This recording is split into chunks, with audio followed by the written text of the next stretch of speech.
Today's podcast is brought to you by Audible.com. Get a free audiobook download and 30-day free trial at audibletrial.com/ChiroBusinessMojo.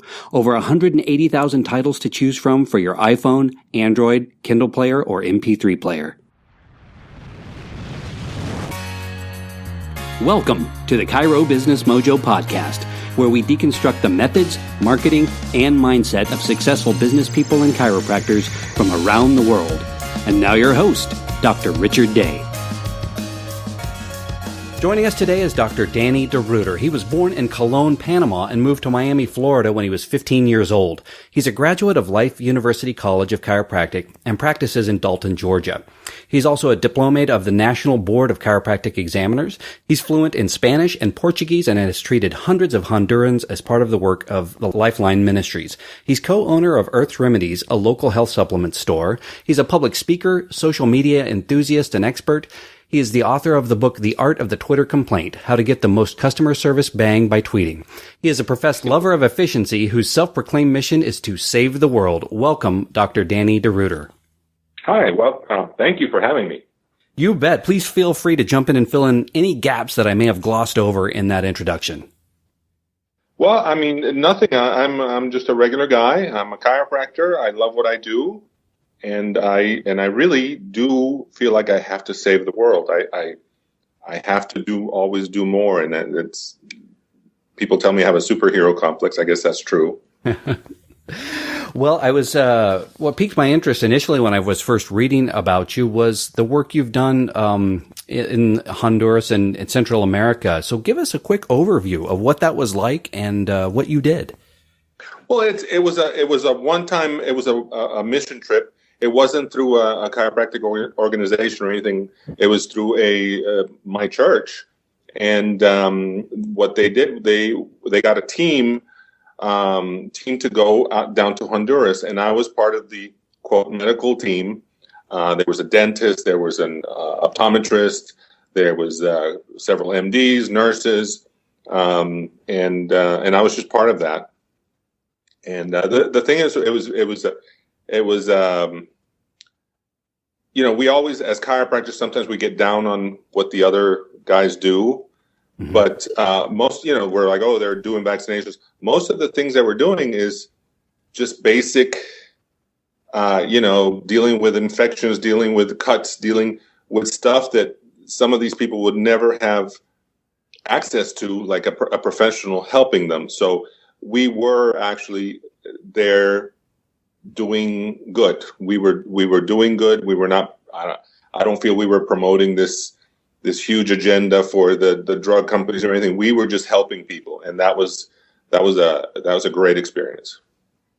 Well, if you're going to set out to change the world, what better way to do it than to go out into the world, and especially places that are maybe underserved, and give them that sort of help. So I applaud you for doing that. And I think every chiropractor should have that experience. Yeah, I agree. I've never done anything like that, and I suppose they were around when I was in school. I just didn't realize it or hear about them. And like you said, yours was just through your church. But I think serving is so important, and we maybe don't think about it because we're so involved in, especially as a student. Yeah, and you don't have to serve in Honduras. You could go down to the inner city and offer services to the homeless. Or it doesn't have to be that dramatic. It can be something that you do. What we've done here, we have a community chiropractic day that people just do donations, and we don't make a big deal. We'll just adjust people's atlas, and they'll just give us a donation, and that's it. Well, that's a great way. I think do you have any links or anything we could share with people? We'll get to that later in this, but sure. Okay, we'll talk about then that at the end, and we'll put those up on our page on the show notes. Right now, I want to transition into your current business. Tell us about your practice. Okay, my practice is, and I think like everyone else, it's changed throughout its lifetime. When I first started, I moved to town 45 minutes north of Atlanta, Dalton, Georgia, initially because it was this is the carpet capital of the world. And back in 2006, 2005, this was literally a boom town.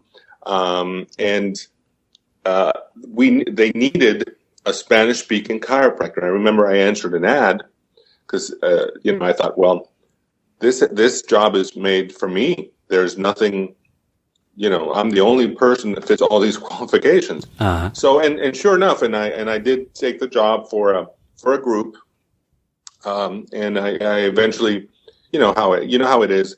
You don't always get compensated what you're promised. Mm-hmm. So I ended up going on my own, and here I am 10 years later. I love what I do. So 10 years, is that how long you've been in practice? I have been total in practice is about 19 years. But since I am in my current practice, it's been 10 years. So what is the focus of your practice? Are you family practice, pediatrics? I am a family practice. We're mostly a membership practice. Okay. And I know that's a lot of people don't know what that means. Basically, it's like a gym membership. People pay a set fee and come. What we do is 5 adjustments a month, weekly. You get one a week and one for good measure, just in case. Okay. So you're not accepting insurance or anything like that. It's strictly membership. Strictly membership, yes. And that was a transition. We didn't start off that way, but when our little boomtown here, when the economy tanked, everything changed. Mm. So there was massive layoffs, and so I had to change the practice. And I found the membership model. I didn't come up with this thing. I found the membership model, and it's been great for us. And I finally feel like I practice the way I want. Yeah. Now, this transition, and you've sort of got my interest here. Was it a very quick transition, or did this happen over 6 months or a year? And if so, did you experience a downturn that you had to survive and get through in order to get where you are today? It was what we decided, and we were warning people, I guess, for 4 or 5 months. January 1st, we are not taking any more insurance, and we are doing the membership. And I priced it. It was almost like we had to do it like a no-brainer. So when we started the membership, it was a very low price. It was something like $69 a month. It was at the time it was unlimited. Okay. So it was. And yes, there was a huge drop because people were used to a certain type of practice. But to be honest with you, it had gotten so bad with, reimbursements and the paperwork and the whole thing that the first 2 months, I guess, were a dramatic drop. Mm-hmm. But since, and it's been, I've been doing membership for about 4 years already. Okay. And I have every year has been stronger than the year before. So it's not it's been steady growth. Mm. And I love that when I am done, I get to go home. I don't have to do paperwork. It is stress-free. Well, that's really good news. So much has changed in the world of reimbursement in the last 2 or 3 years, and now we're seeing sky-high deductibles and $50, $60, and $70 copays. And I think that's becoming more and more attractive for folks who have maybe been in the insurance networks and have been afraid to take that leap. So your story is really good for folks to hear the success you've had doing that, even getting way in front of this because of what was happening in your town, not because of the insurance changes. Yeah, and when we had to do something dramatic, and because the way it was going, it didn't look good, and it was almost in desperation, and like most changes, and I think when somebody makes a major change, it's usually I wouldn't say in desperation, but it's something dramatic that happens that makes you because everyone gets a little bit complacent and lazy. And you don't want to rock the boat. You don't want to change things. But circumstances made us do it, and I am glad that happened.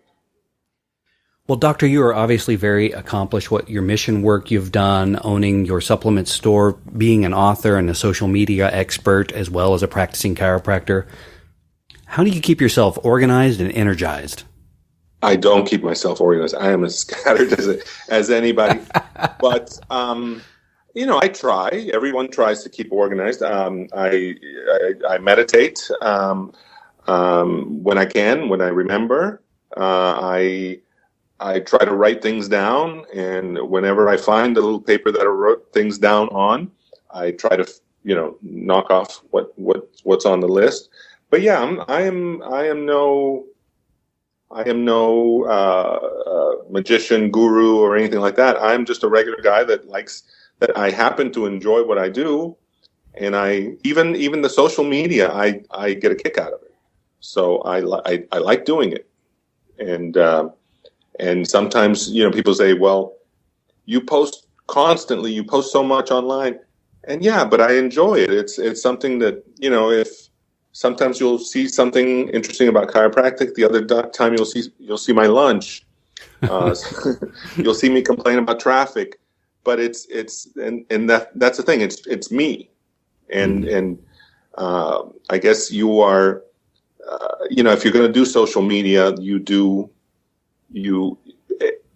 your personality has to come across for it to be genuine. Actually, with anything, really, people.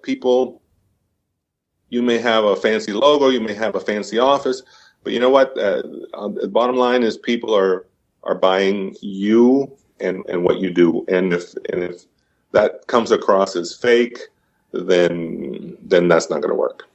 I wholeheartedly agree. Authenticity, I think, is key, especially in our business. We are a person-to-person business, so exactly. I don't think that can be understated. Have you ever had a mentor? I have had, sure, the big guys that, but a personal mentor. When I was in school, I had a good friend of mine still, Michael Semeka, and I admired his style of practice that at the time was crazy. People would just walk in, sign in. If the phone rang, the patients would answer. They would pull their files. So he was a one-man operation, and I was just I was amazing to me how he could see the volume that he did with just him. Obviously, I don't practice exactly like him because I don't like answering my phone, and I don't. There's a lot of things that I don't like to do myself. Mm-hmm. And when I'm with a client, I try not to call them patients because we try and call them clients, practice members, whatever. But when I'm with a practice member, you've got to be present, and running and answering a phone or worrying about insurance or anything like that will distract you. So I have I've got all sorts of tapes, Dr. Sid, Sigafoost, and listen to those, and those keep me motivated. But I've never hired consultants. I've never hired practice management or anything like that. Maybe I should have, but I never have. Well, what methods are you finding right now are the best for finding and bringing in new practice members into your practice? Well, I have used. I don't advertise much anymore in the newspaper. Social media works, and even the internet, like the daily deals, has worked for us. Now, I know I've met a ton of chiropractors that say the Groupon and the Living Social has never worked for them, but there's a trick to using them, and you have to realize that you're not going to. The whole idea of the coupon, the discount, is to bring butts to the table, and then you try to convert them, and then you do your thing, and hopefully on the net they'll buy what you are quote selling. And we are selling chiropractic, we're selling health, and and here's another thing. A lot of people have their fancy sales pitch that it's programmed, and I was never And I remember when I was an employee and I had to learn these things, it never felt right. It never felt so. What I do, I don't sell. I just since they came in with their coupon or their discount, we show them what we do. We actually perform a service and say, you know what, this is what you need, and if you are interested, here are our fees. Okay, so thank you very much, and that's it. And a lot of in our profession, I think we also have we have this used car salesman. People perceive us as, okay, what are they gonna, when's the shoe gonna drop?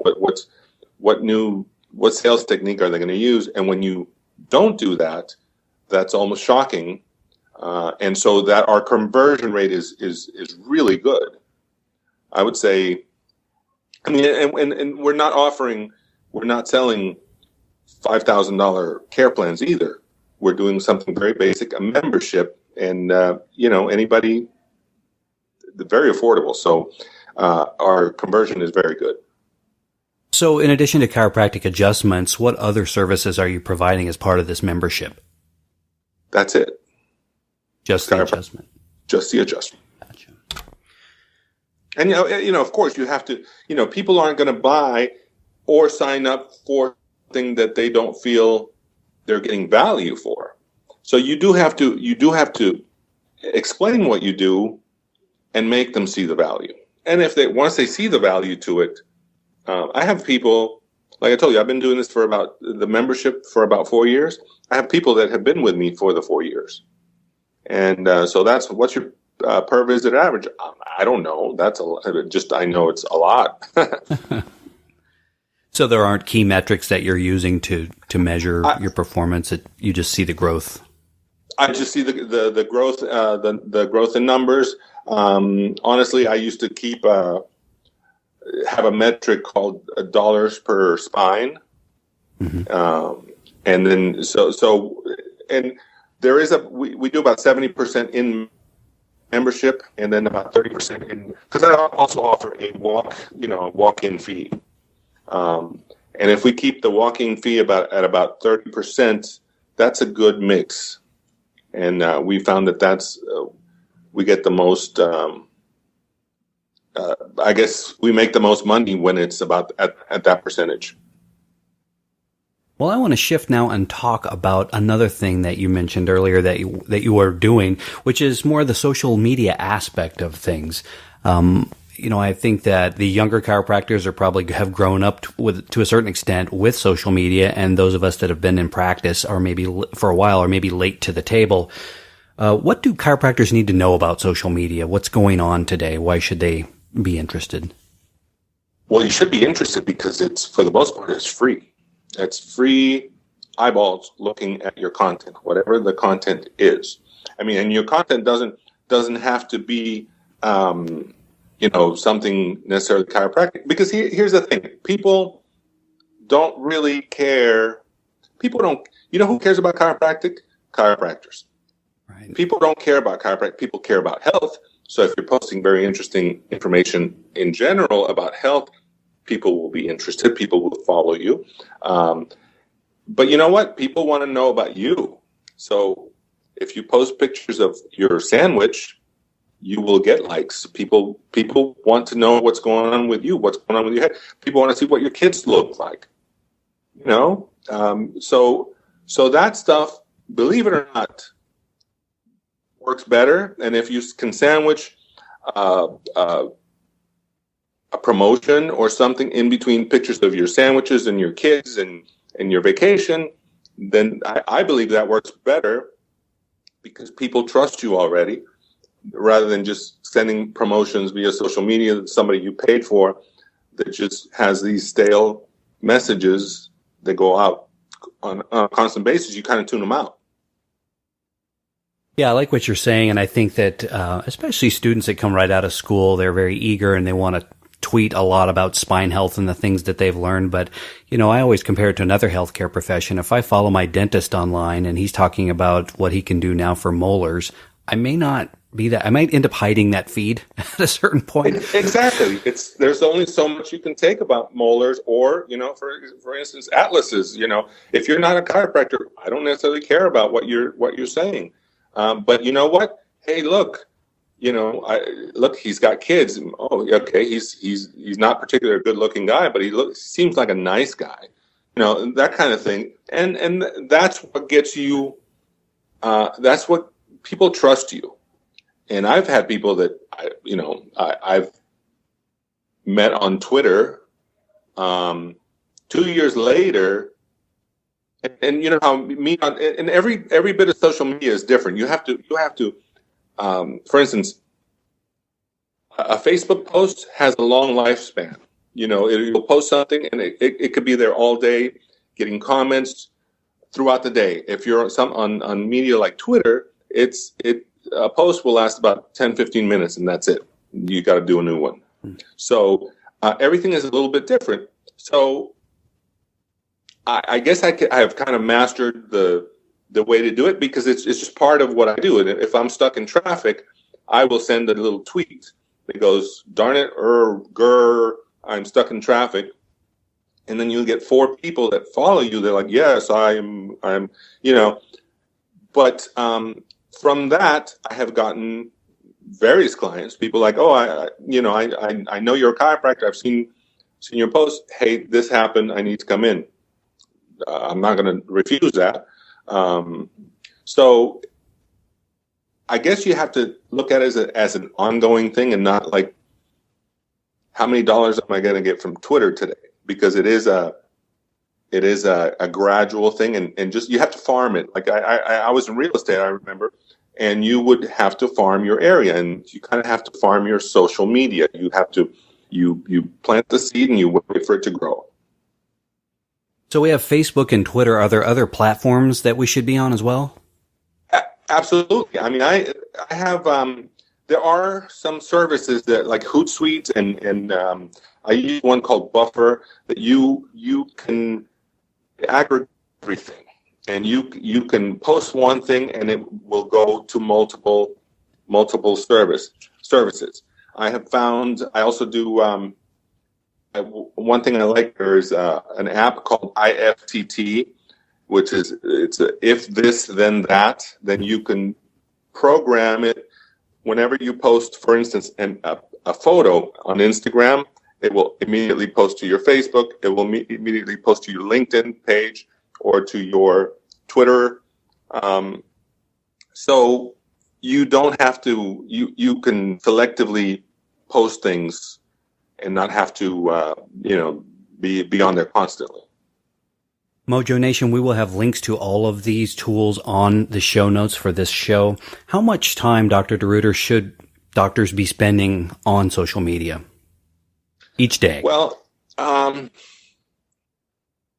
I look at it and I think it could sort of take over.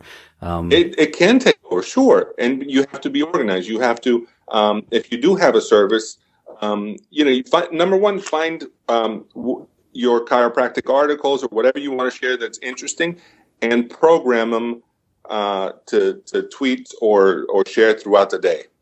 Throughout the day, and then the other stuff, the cool stuff, is as it happens. I would say, oh, you see something very interesting. Hey, take a picture of it, post it on Instagram, and and a lot of these social networks kind of complement each other, or you can piggyback almost. Like a picture that goes on Instagram could very well work very well on a Facebook post and Twitter.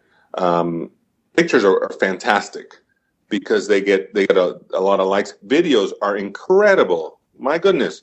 And you did mention that I am a co-owner in our local health food store. Mm-hmm. And this just kind of dropped into my lap, what happened. But I found that little videos, little Facebook live videos, just regular videos, they're incredible. And people will just watch those and share them. And if you can boost it a little bit, and it has an incredible reach.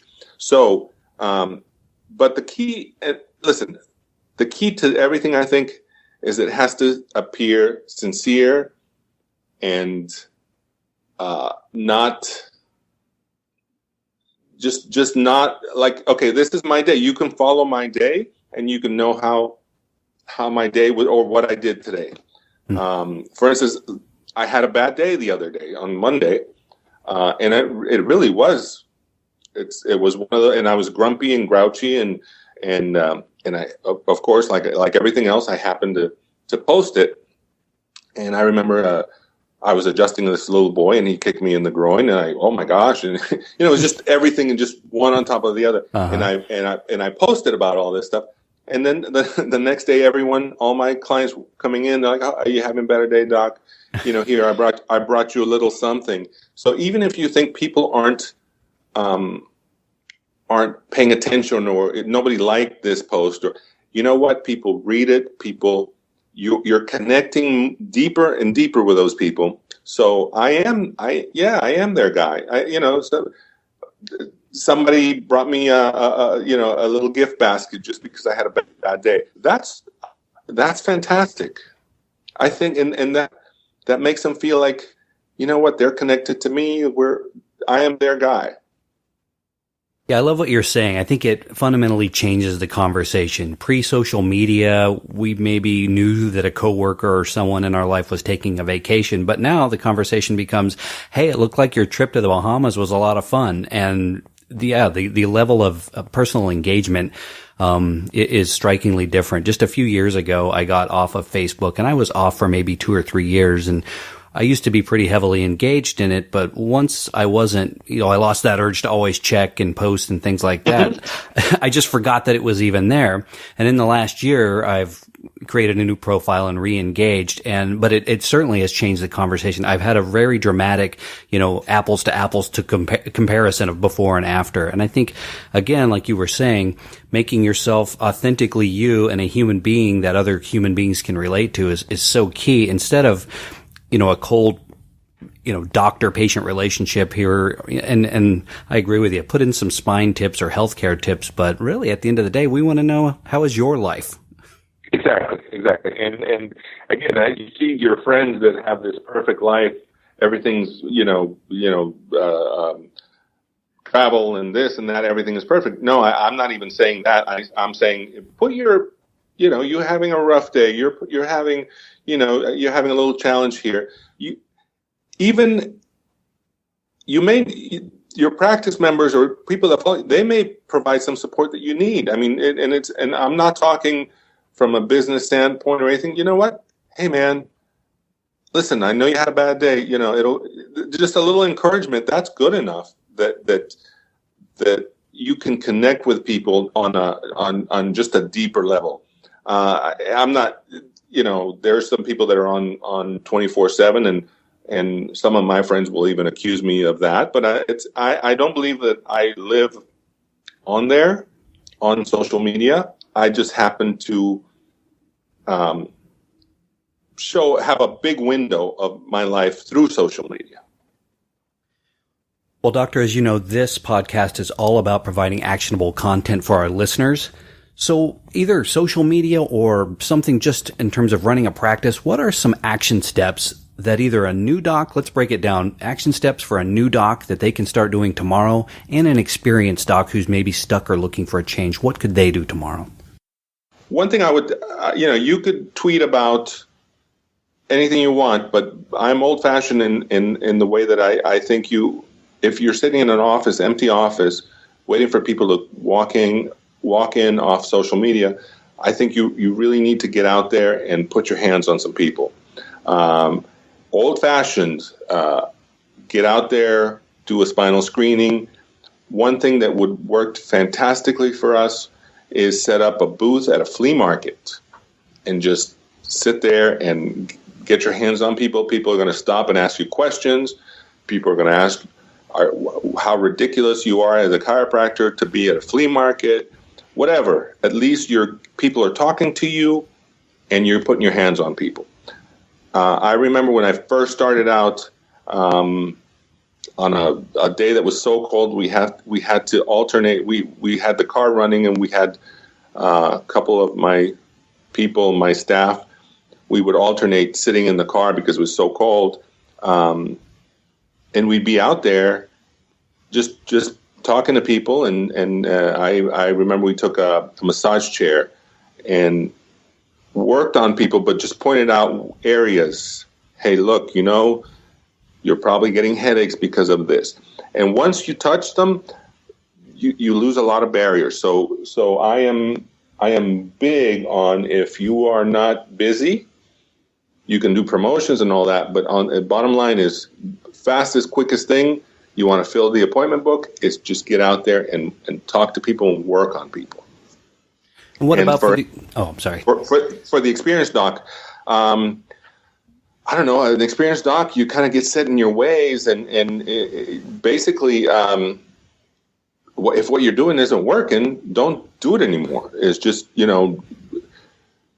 a complete assessment of what's happening, and don't do it. It's like, well, the definition of insanity is doing the same thing over and over. Hey, you know what? You're an experienced doc. You're not as busy. You're not as your office it's not happening like it used to be. Well, then stop it and try something different. If you're not on social media, hey, maybe get on social media. If you haven't done a spinal screening in a long time, maybe it's time to get out there. Just you kind of have to shake it up, because it's very easy to fall into a rut, and then you have this fake doctor mentality that, I can't go to a flea market, I can't do this, what would people say, just go out there and do it. Well, let's shift. We are now in the home stretch of the interview. Sadly, it will have to come to an end, but in terms of life success, we can learn a lot through our successes, and we can also learn even more through our failures. Have you had any big failures or challenges that you've had to overcome in your life? What led up to that, if you had them, and what did you learn from it? Well, sure. I mean, I opening the practice, when I kind of touched on this when I was opening this practice here. I was in a bit of a bind. We were financially, because I took a pay cut for the great opportunity. So we were in a bind, and things weren't coming together like they should. We were in I let it go as long as I could, but I couldn't. We were having severe financial trouble, and I remember my contract was up, and I had to make a choice whether to re-sign with these people or to go on my own. And I didn't have much of a window, and I didn't have any capital because we've been living off of all the money I had saved. So I remember I had enough money to live on for 3 months, and I remember, if this doesn't work out, we'll be homeless in 3 months. That's and I really had tried to. I wanted to open better, plan it out better, but it was only I didn't have the capital to open, so I ended up renting a room in a psychologist's office, and working that way. But as far as living expenses and I was married and 2 kids, and we only had money for 3 months. So that was a huge challenge. But I'm happy to say we never got to that point. And because it's fear of failure, fear of being homeless is a great motivator. Right. And I would imagine that one of the lessons that you learned was to control expenses as well, because when you don't have money coming in, you have to watch every penny. Absolutely. And to this day, it's like, no, are we sure we need this piece of equipment? And my staff will roll their eyes. Dr. Dan's so cheap. But it's not that. It's like, if it's not needed, then we don't need to have that. So it's I don't know if it's a mantra or anything, but it's just you have to be fiscally responsible. When you think of the word success, is there a particular person that comes to mind, and why? Well, I always, I have the quote, the Ralph Waldo Emerson quote on my wall. And, if you have, and it still, my God, it still chokes me up to even think about it. And the line that says, if one life has breathed easier because you have lived, then that is success. And that's, I really feel that money success is not necessary if you are enjoying what you're doing and you are helping people and you are making somebody's life better, then my gosh, what else do you want? What a powerful source of inspiration for what we do and the difference we make. I love what you said. Final thoughts. Do you have a favorite book you would like to recommend? Ooh, wow. And I every now and then there's something in fashion that I will recommend, but I always go back to The Alchemist. And that was one, when I read it, I was in chiropractic school. I was starting chiropractic school. And of course there's all these little obstacles that come up. And I remember how this one line that said, when the universe conspires to make things happen for you, these doors will open and things will magically happen. And I really, and I give that book as gifts to people, because that's just one. It was a great motivational book, and at the time it just hit home, and I probably need to go read it again, because it is that motivational for me, that how when you are aligned, when you have a purpose and you are aligned with it, and everything in the universe will align with you and make it happen. Yeah, I've read that book. It's been a while for me as well. But that's a beautiful piece of advice. That's one that jumps out at me. And I heard someone the other day say a version of it, which was, if you are afraid to jump, take the leap and the net will appear. And I thought that was a similar sort of a statement. But it's, fear, it turns out, is one of those things that can hold us it can hold us back. But it turns out it's so in our heads and artificial. Just take the leap and you'll find that, for example, this podcast is a fairly new podcast, but every day it's opening doors for me that I would have never imagined had I not taken the leap. Fantastic. And then, fear, I didn't want to do this podcast. What are people going to say? He sounds weird. But let's do it. What is the best business advice you've ever received? Don't charge it. Wait till you have the money and pay for it. That is good advice, I think, whether you're a business owner or not. Pay when you have the money. Yeah. Well, thank you so much for your time today, Dr. DeReuter. It's been a pleasure. I got to say that again because I said your name wrong. It's fine. I that's why most of my clients call me Dr. Dan, and that's it. All right. Well, thank you so much for your time today, Dr. Dan. I really appreciate it. Sharing your valuable insights with myself and our listeners. What is the best way for people to contact you to find out more about what you do and what you're involved with? Well, I have a page.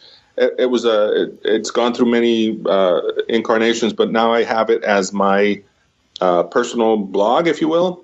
It's called healthfultips.com, and you have all my information there and links to pretty much every little bit of social media things that I do, and links to my office, and links to even the health food store and that kind of stuff. So if you find me there, then you can shoot me an email and ask me some questions if you'd like. If see what I look like and see what I had for lunch. Well, thank you so much for sharing your time with us today. Great stuff, and I really appreciate it. Thank you. It's been a pleasure. Thank you for listening to the Chiro Business Mojo podcast. Go to chirobusinessmojo.com for show notes on today's episode, and jump on over to iTunes to subscribe, rate, and review if you enjoyed the show.